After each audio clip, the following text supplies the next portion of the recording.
Hello, welcome to Mushabbar from the capital of Sweden Stockholm. आज मैं आप लोगों से एक बहुत ही इम्पोर्टेंट चीज़ डिस्कस करना चाहता हूं और इसका असर हम सब लोगों की ज़िंदगियों पे हो रहा है और आज से नहीं हो रहा, जब से हम पैदा हुए हैं उस वक्त से हो रहा है। बहुत से लोगों को इसका पता है और बहुत से लोगों को अनफॉर्चुनेटली इन बातों का नहीं पता। मैं डिस्कस करना चाहता हूँ इंटरेस्ट रेट्स को। आजकल दुनिया के ऑलमोस्ट सारे ममालिक के जो सेंट्रल बैंक्स हैं वो इंटरेस्ट रेट्स इंक्रीज़ कर रहे हैं। शायद हो सकता है कि दुनिया के किसी कोने में कोई एक्सेप्शन हो, स्पेशली जो चाइना है और जो रशिया है, और शायद इस किस्म के और भी ममालिक हों जो कि अपने आप को जो है अमेरिकन पॉलिसी के अंडर नहीं लाना चाहते। शायद उनका बिहेवियर डिफरेंट हो, वो भी मैं शायद का लफ्ज़ इस्तेमाल कर रहा हूँ। लेकिन मोर और लेस दुनिया का हर जो सेंट्रल बैंक है, सिर्फ स्वीडन ही नहीं, सिर्फ नॉर्वे ही नहीं, सिर्फ पाकिस्तान ही नहीं, सिर्फ अमेरिका ही नहीं, बल्कि दुनिया के सारे ममालिक जो हैं वो अब अपने इंटरेस्ट रेट्स हाई कर रहे हैं। और ये जो वो इंटरेस्ट रेट हाई कर रहे हैं, ये कोई अचानक ही नहीं कर रहे। ये कोई ऐसी चीज़ नहीं है कि जो उन्हें पता नहीं था कि वो इसको फ्यूचर में जो है वो हाई नहीं करेंगे।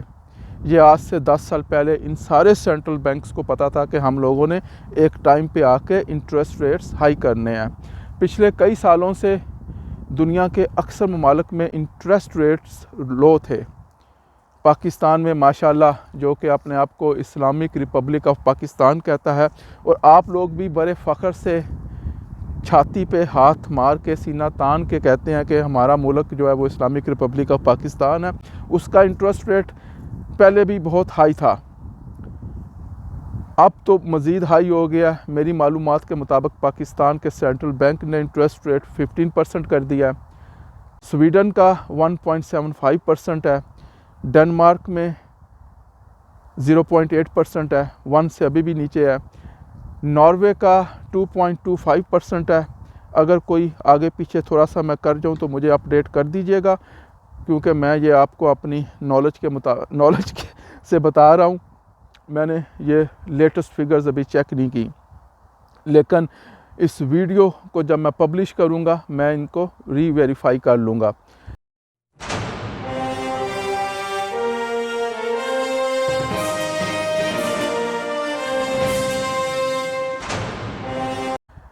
वैसे बाय द वे मैं जॉब करता हूँ स्वीडन का, बल्कि स्कैंडिनेविया का जो सबसे बड़ा बैंक है नोर्डिया बैंक, मैं उसमें जॉब करता हूँ।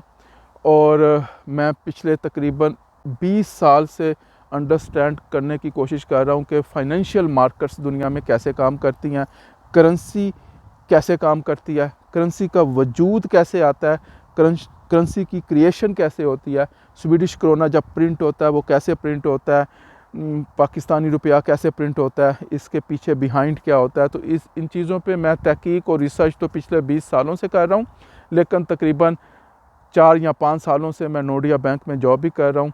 और जो मेरी जॉब है, इसका जो गोल है, अल्टीमेट गोल वो ये है कि नोर्डिया अपना बिज़नेस सर्वाइव कर पाए। उसकी जो बिज़नेस कंटिन्यूटी प्लानिंग है उसको मेक श्योर करना कि नोर्डिया को हर किस्म के इंटरनल और एक्सटर्नल थ्रेट्स से बचाया जाए। ये मैंने बैकग्राउंड इंफॉर्मेशन इसलिए दी आपको समझाने के लिए कि मैं जिन चीज़ों पे अब बात करने लगा हूँ, इन चीज़ों के से मुतल्लक मैंने तकरीबन 15-20 साल रिसर्च किया है, फाइनेंशियल ट्रेडिंग में इन्वॉल्व रहा हूँ, हर किस्म की फाइनेंशियल मार्केट्स को अंडरस्टैंड करने की कोशिश किया, स्पेशली ब्लॉकचेन पे मेरा हैंड्स ऑन एक्सपीरियंस है। ब्लॉकचेन को रन करने का, उनको लॉन्च करने का, उनको चलाने का, और वो किस मकसद के तहत बनी थी। लेकिन बहरहाल आज का टॉपिक है इंटरेस्ट रेट्स। बाकी चीज़ों को हम आहिस्ता आहिस्ता फ्यूचर में डिस्कस करेंगे। तो दुनिया को जो कंट्रोल करने वाली ताकतें हैं वो आजकल दुनिया को कंट्रोल वेपन्स की बेस पे काम करती हैं। वेपन्स भी उनमें इंटीग्रल रोल प्ले करता है, लेकिन वो फाइनेंस को कंट्रोल करके दुनिया को कंट्रोल करती हैं। तो दुनिया के जो सेम किस्म के लोग हैं, सेम फैमिलीज़ हैं, पता नहीं उनकी तादाद 1000 है, 2000 है, और जो मल्टीपल लेयर्स के बिहाइंड छुपे हुए हैं, मल्टीपल कंपनीज़ के बिहाइंड छुपे हुए हैं, वो लोग ओन करते हैं अमेरिका के फेडरल रिज़र्व को, जो कि गवर्नमेंट का इदारा नहीं है, एक प्राइवेट कंपनी है। IMF एक प्राइवेट इंस्टीट्यूशन है, ये दुनिया की हेल्प के लिए नहीं बना। वर्ल्ड बैंक भी एक प्राइवेट इंस्टीट्यूशन है। इनको multiple layers of companies own करती हैं और वो हिडन है, उनकी ओनरशिप का सही तरह किसी को आइडिया नहीं है, और ये खुद ब खुद नहीं हो गया। इतनी कम्प्लेक्स ओनरशिप का स्ट्रक्चर, ये उन लोगों को हाइड करने के लिए इस किस्म का ओनरशिप स्ट्रक्चर बना हुआ है कि पता ही ना लगे कि IMF को कौन ओन करता है, एग्जैक्ट कौन बंदा ओन करता है, वर्ल्ड बैंक को कौन ओन करता है, फेडरल रिज़र्व को एग्जैक्ट कौन बंदा ओन करता है, कौन उनका बेनिफिशरी है। ये लोग जो हैं ये हाइड है, लेकिन पूरी दुनिया को कंट्रोल किया जाता है करंट जो हमारा ग्लोबल इकोनॉमिक मॉडल है उसके थ्रू, और उसमें जो मेन रोल प्ले करता है वो मॉनेटरी पॉलिसी। मॉनेटरी पॉलिसी जो है वो आपकी डिफ़ाइन करती है कि आपकी करेंसी की क्या वैल्यू हो। उससे आप जब कोई चीज़ बाई करते हैं, उससे आप अंडे टमाटर बाई करते हैं, तो वो करेंसी में आप कितने कर सकते हैं, ये आपकी मॉनेटरी पॉलिसी डिसाइड करती है। उसमें कुछ टूल्स वो इस्तेमाल करते हैं, उसमें सबसे इम्पोर्टेंट टूल वो होता है वो इंटरेस्ट रेट। और ये जो इंटरेस्ट रेट है, ये जैसे हम लोगों पाकिस्तानियों को आदत है कि हम कॉपी पेस्ट करते हैं, तो ये कॉपी पेस्ट जो है मॉनेटरी पॉलिसी के हवाले से ना सिर्फ पाकिस्तान, ये सारी दुनिया जो है ये IMF की डिक्टेशन को कॉपी पेस्ट करती है। उन्होंने अपनी सारी दुनिया के जो सेंट्रल बैंक्स हैं उनकी जो मॉनेटरी पॉलिसी है, उनको वो गाइडेंस उनको मिलती है IMF से, और वो सेम पैरामीटर्स उनके पास होते हैं, सेम टूल्स उनके पास होते हैं जो कि बाकी मुल्कों के पास होते हैं। पाकिस्तान भी उन्हीं टूल्स को यूज़ करता है। स्वीडन का जो रिस्क बैंक है, सेंट्रल बैंक, वो भी उन्हीं टूल्स को यूज़ करता है। डेनमार्क का बैंक भी उन्हीं टूल्स को यूज़ करता है, और बाकी दुनिया के जो सेंट्रल बैंक है वो भी सेम टूल्स को यूज़ करते हैं, जिसकी बेस पे वो डिसाइड करते हैं कि उनकी जो पेपर करेंसी है, पेपर करेंसी हो या उनकी इलेक्ट्रॉनिक फॉर्म में करेंसी हो, इसकी क्या वैल्यू होनी चाहिए। और ये टूल्स सेम है, और ये टूल्स किन लोगों ने इनोवेट किए हैं, किन लोगों ने डिज़ाइन किए हैं, ये उन्हीं लोगों ने डिज़ाइन किया। ये सिस्टम, ये जो पूरा इकोनॉमिक मॉडल है, इसका सिस्टम जिन लोगों ने डिज़ाइन किया वो वही लोग हैं जो कि दुनिया की इकोनॉमी को कंट्रोल करते हैं, जो कि IMF के पीछे हैं, फेडरल रिज़र्व के पीछे हैं, और इन बड़े बड़े इदारों के पीछे हैं। और ये लोग MIT और हार्वर्ड के पीछे भी हैं। तो दुनिया के जो सेंट्रल बैंक्स हैं उनमें जो बड़े बड़े ओहदेदार बैठे हुए हैं, वो जो एजुकेशन हासिल करते हैं वो भी कहाँ से हासिल करते हैं, वो उन्हीं स्कूलों से हासिल करते हैं जो कि इन लोगों के कंट्रोल में है, MIT में, हार्वर्ड में। तो वो सेम फाइनेंशियल सिस्टम को पढ़ रहे हैं।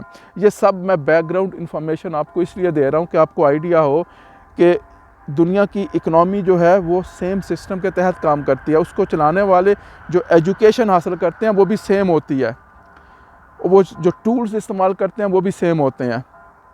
और ये जो सब चीज़ें हैं ये आज से 200 साल पहले, 300 साल पहले एग्जिस्ट नहीं करती थी। ये दुनिया जो है ये बिलियंस ऑफ ईयर्स से कायम है, लेकिन ये टूल्स अब बने हैं। तो पहले भी बड़ी बड़ी कौमें आई, उन्होंने भी, उनके भी इकोनॉमिक मॉडल थे। कुरान मजीद में बार बार जिक्र है कि तुमसे पहले भी कौमें जो है वो इस दुनिया में आई और तबाह व बर्बाद होगी, शायद किसी और दुनिया में भी आई हों। मतलब कहने का ये है कि ये कोई ऐसी चीज़ नहीं है कि जो कि अलहामी है, जो आसमान से उतर के आई है कि हमने अपनी इकनॉमी को इस तरह चलाना है। क्योंकि बहुत सारे पाकिस्तानी लोगों का ख्याल है कि हम जो है बाउंड है, हमें ये इकनॉमिक मॉडल इस्तेमाल करना है, हम इसके मरहून मिन्नत हैं, इसलिए हमारे पास चॉइस नहीं है। चॉइस है, चॉइस ये है कि आप एक नया इकनॉमिक मॉडल डिज़ाइन कर सकते हैं जो इनके बरक्स हो, वो कुर्बानियाँ मांगता है। लेकिन अगेन हम कम बैक करते हैं इस चीज़ पे, इंटरेस्ट रेट्स पे।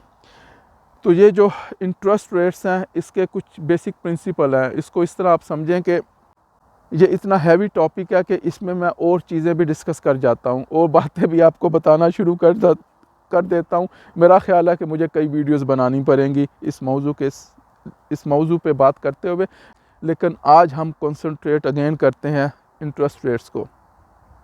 आपको ये बेसिक चीज़ें समझने की ज़रूरत है कि जब इंटरेस्ट रेट को इंक्रीज़ किया जाता है तो आपकी जो करेंसी है, चाहे वो पाकिस्तानी रुपया हो, चाहे वो स्वीडिश करोना हो, चाहे वो US डॉलर हो, चाहे वो यूरो हो, चाहे वो कुछ और हो, वो करेंसी स्ट्रॉन्ग हो जाती है। तो अभी स्वीडन के सेंट्रल बैंक ने स्वीडिश क्रोना का इंटरेस्ट रेट इसलिए हाई किया कि वो चाहते हैं कि उनकी करेंसी की वैल्यू स्ट्रांग हो। करेंसी की वैल्यू कब स्ट्रांग होती है?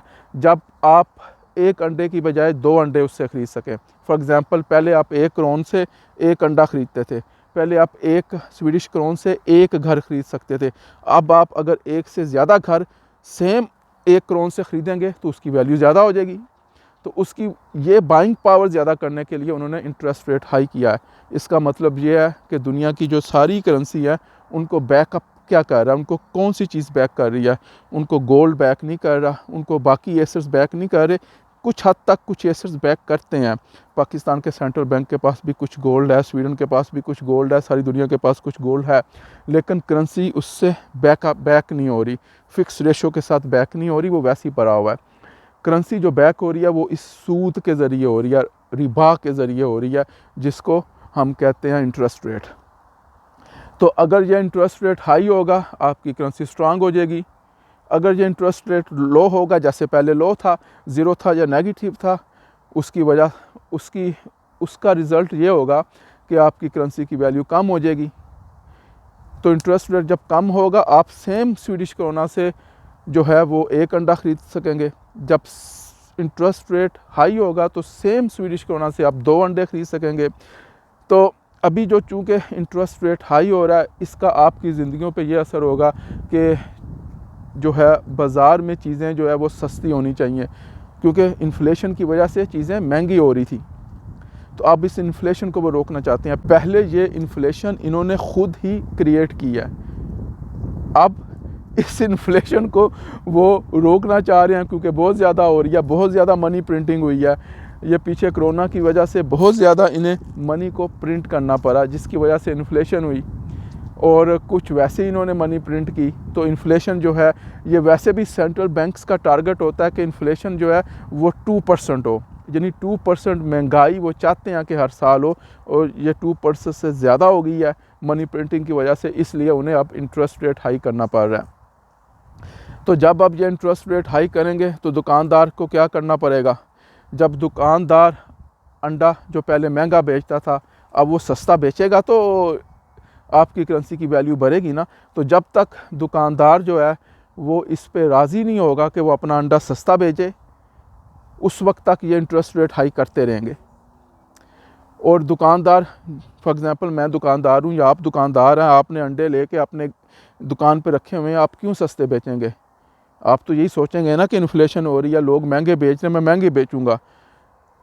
लेकिन ये इंटरेस्ट रेट वो उस वक्त तक हाई करते रहेंगे जब तक आप जो है ना वो राज़ी नहीं हो जाएंगे अपने अंडे को सस्ता करने के लिए, और ये आप आसानी से राज़ी नहीं होंगे। ये मैं आपको बताने की कोशिश कर रहा हूँ कि दुनिया की इकनॉमी किस तरह चलती है। वो आपको ज़बरदस्ती आके नहीं कहेंगे, क्योंकि स्वीडन जो है वो फ्री इकनॉमी है। स्वीडन में आपको ज़बरदस्ती आके आपको ये नहीं कहेंगे कि अंडे की कीमत सस्ती करो।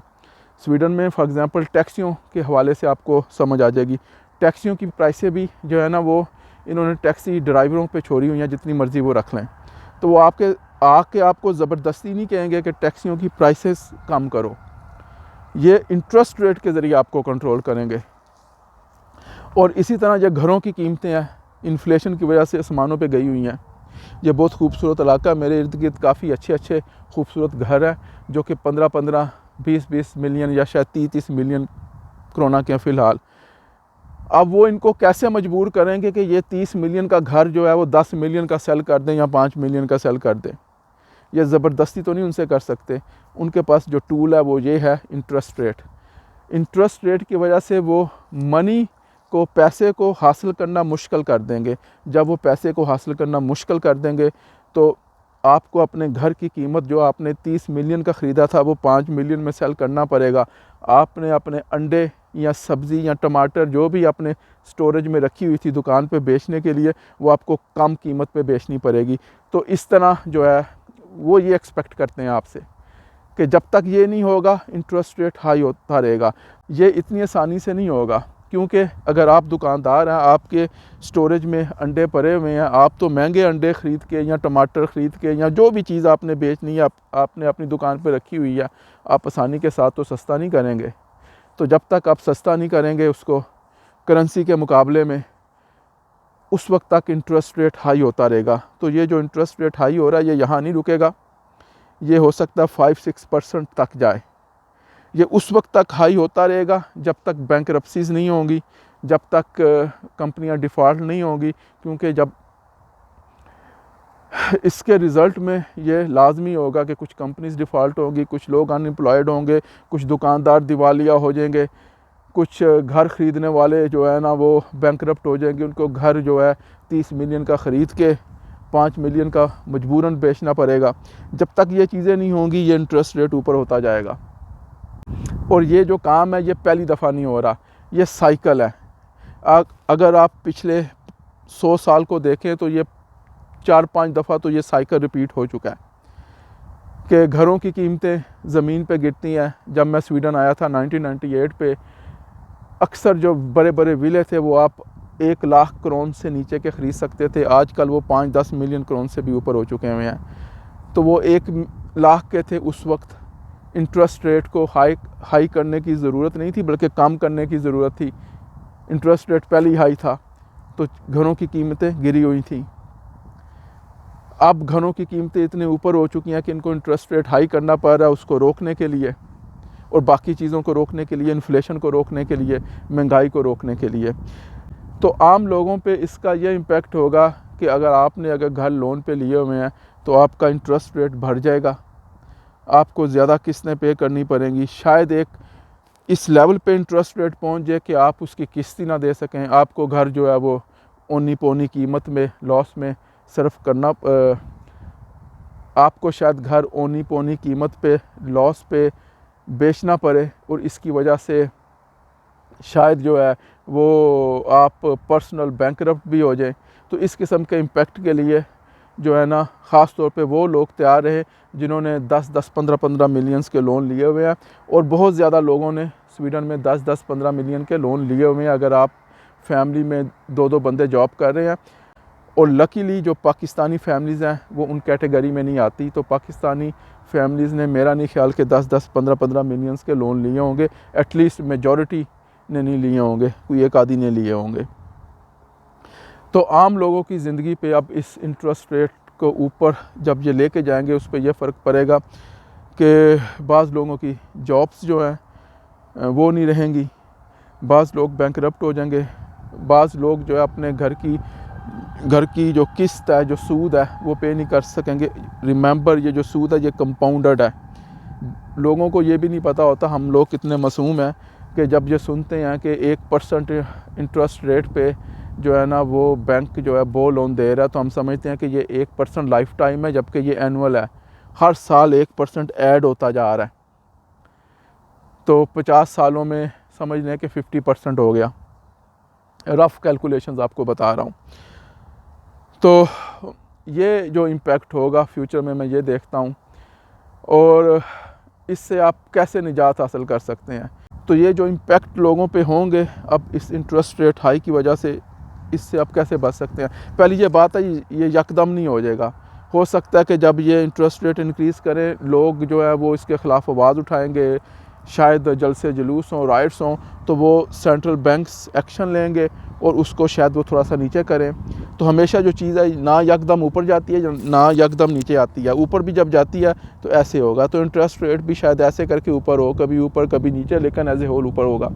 जिस तरह पिछले 10-15 सालों में वो नीचे गिरता गया, नीचे भी जब गिरा था वो यकदम नीचे नहीं आया था, यकदम नेगेटिव इंटरेस्ट रेट स्वीडन में या यूरोप के बाकी अक्सर मुल्कों में नहीं हुआ था, बल्कि वो ऐसे हुआ था, नीचे जा रहा था, फिर थोड़ा सा ऊपर, फिर नीचे, फिर थोड़ा सा ऊपर, फिर नीचे, तो थोड़ा सा ऊपर। तो इन चीज़ों में टाइम लगता है, हो सकता है कि 5 साल लगें, हो सकता है कि 2-3 साल लगें, हो सकता है कि 10 साल लगें। ये कौन जानता है? ये वही लोग जानते हैं जिन्होंने ये दुनिया का करंट इकनॉमिक मॉडल बनाया है। उन्होंने को पता कि कब तक ये चीज़ें उन्होंने करनी है, कब तक वो इंटरेस्ट रेट नीचे करते रहेंगे और कब तक ऊपर करते रहेंगे। इससे निकलने का, इस सिस्टम से निकलने का एक ही तरीका है कि आप लोग इनोवेशन करें और कोई नया इकनॉमिक मॉडल लेके आएँ जो कुरान और सुन्नत की बेस पे आप कायम कर सकें। तो कुरान और सुन्नत के प्रिंसिपल्स को यूज़ करते हुए आपको एक नया इकोनॉमिक मॉडल बनाना पड़ेगा। इसके बारे में मैं फ़र्दर वीडियोस बनाऊंगा, वरना ये वीडियो बहुत लंबी हो जाएगी। तो मेरा ख्याल है कि इस वीडियो को यहीं पे एंड करते हैं।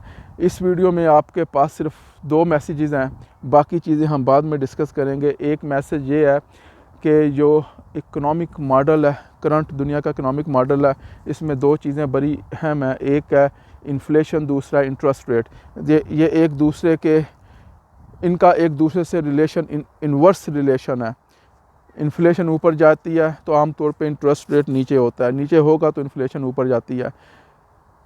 इंटरेस्ट रेट ऊपर आए तो इन्फ्लेशन नीचे गिरती है। और ये ज़रूरी नहीं है कि ये हमेशा ये इन्वर्स रिलेशन हो, लेकिन 99.99% टाइम्स यही रिलेशन होता है। और इंटरेस्ट रेट के हाई होने से क्या होता है, जब इंटरेस्ट रेट हाई हो तो आपकी जो करेंसी है उसकी कदर में इजाफा हो जाता है। और वो कैसे इजाफा होगा, चीज़ों की कीमतें नीचे गिरेंगी। अगर आपने स्टॉक्स ख़रीदे हुए हैं, इन्वेस्टमेंट की हुई है, तो स्टॉक्स की वैल्यू नीचे होगी। स्टॉक्स की वैल्यू नीचे गिरेगी तो आपकी करेंसी की वैल्यू स्ट्रांग होगी ना। अगर आपके पास 1 करोड़ है, उसमें आप अगर 1 एरिक्सन का स्टॉक पहले ख़रीदते थे, अब उसमें अगर आप 1 से ज़्यादा स्टॉक्स ख़रीद सकेंगे तो फिर ही स्वीडिश क्रोने की वैल्यू हाई होगी। तो आम तौर पे जब इंटरेस्ट रेट हाई होता है, स्टॉक्स मार्केट नीचे गिरती हैं, घरों की कीमतें नीचे गिरती हैं, सारी एसेट्स की प्राइस नीचे गिरती है, क्योंकि वो करेंसी की वैल्यू को हाई कर रहे हैं। तो मेरा ख्याल है बाकी चीज़ों को बाद में डिस्कस करते हैं, वरना ये वीडियो बहुत लंबी होती जाएगी। बहुत सी चीज़ें मेरे जहन में हैं जो मैं आपसे डिस्कस करना चाहता हूँ, वो नेक्स्ट वीडियोस में हम डिस्कस करेंगे। तो thank you to all of you, bye.